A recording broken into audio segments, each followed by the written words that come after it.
सबसे पहले तो मैं आपको धन्यवाद देना चाहूँगा कि आपने मुझे चर्चा का यहाँ पर बिल पेश करने का मौका दिया है। महोदय, ये बिल जो मैं लेकर आया हूँ,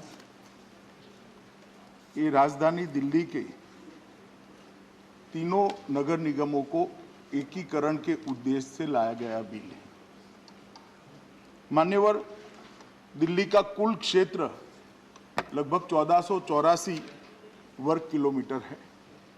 एनडीएमसी और दिल्ली कैंट को छोड़कर पूरे दिल्ली की सिविक सेवाओं की जिम्मेदारी ये तीन नगर निगमों की है। और एनडीएमसी और कैंट के इलाकों को छोड़ देते हैं तो लगभग 1484 में से 1400 वर्ग किलोमीटर, लगभग 95% क्षेत्र, इसकी जिम्मेदारी दिल्ली नगर निगम के ये तीन बांटे गए निगमों की है। लगभग 1,20,000 कर्मचारी ये सिविक सेवाओं की जिम्मेदारियों का निर्वहन करते हैं। मैं ये इसलिए बताता हूं कि इसी से तीनों नगर निगमों का सुचारू रूप से काम करना कितना महत्वपूर्ण है वो स्पष्ट हो जाता है। राजधानी के अंदर ही राष्ट्रपति भवन, सर्वोच्च अदालत, प्रधानमंत्री कार्यालय, प्रधानमंत्री निवास, ढेर सारे देशों के राजदूतों के निवास, उनके कार्यालय, और जब भी राष्ट्राध्यक्ष किसी भी देश के आते हैं तो राजधानी की उनकी मुलाकात बहुत स्वाभाविक बनती है। उस स्थिति में राजधानी की सिविक सेवाओं का महत्व और बढ़ जाता है। वो सुचारू रूप से चालू रहे, वो नागरिकों के लिए, दिल्ली के नागरिकों के लिए और देश के लिए भी इतना ही महत्वपूर्ण है। मान्यवर, इस संशोधन जो मैं लेकर आया हूं उस पर बाद में सभी सभासदों से इनके विचार सुनने के बाद मैं जवाब दूंगा।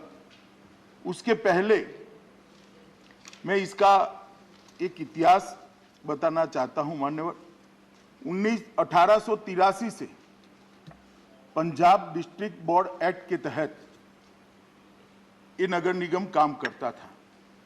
1957 में एक कानून के द्वारा दिल्ली का म्युनिसिपल प्रशासन एस्टैब्लिश किया गया। उसके अंदर 93, 1993 में और 2011 में इसको एमेंड किया गया और 2012 में राष्ट्रीय राजधानी क्षेत्र दिल्ली शासन द्वारा दिल्ली नगर निगम संशोधन अधिनियम लाकर दिल्ली नगर निगम को 3 निगम निकायों में बांट दिया गया।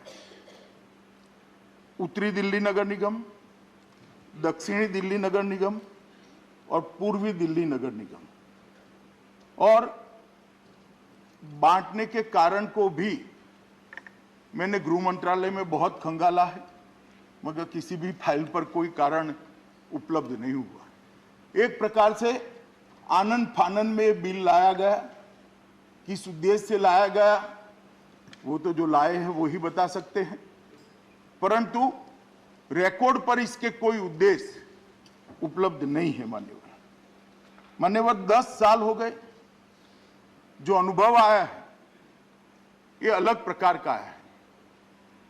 स्वाभाविक रूप से जब ये निगम बांटे गए होंगे, बंटवारा हुआ होगा, उद्देश्य अच्छा ही होगा, सेवाओं के सुधार का होगा, दिल्ली की सिविक सेवाएं और मजबूत हो वो होगा, परंतु परिणाम ऐसा नहीं आया। और परिणाम ऐसा न आने के कारण क्या है, इसमें 4 मुख्य कारण नजर में आए हैं। एक तो तीनों नगर निगमों द्वारा जो नीतियां अपनाई जा रही है वो अलग अलग है। तो एक ही शहर में नीतियों की दृष्टि से एक वाक्यता नहीं है। और वो क्यों नहीं है?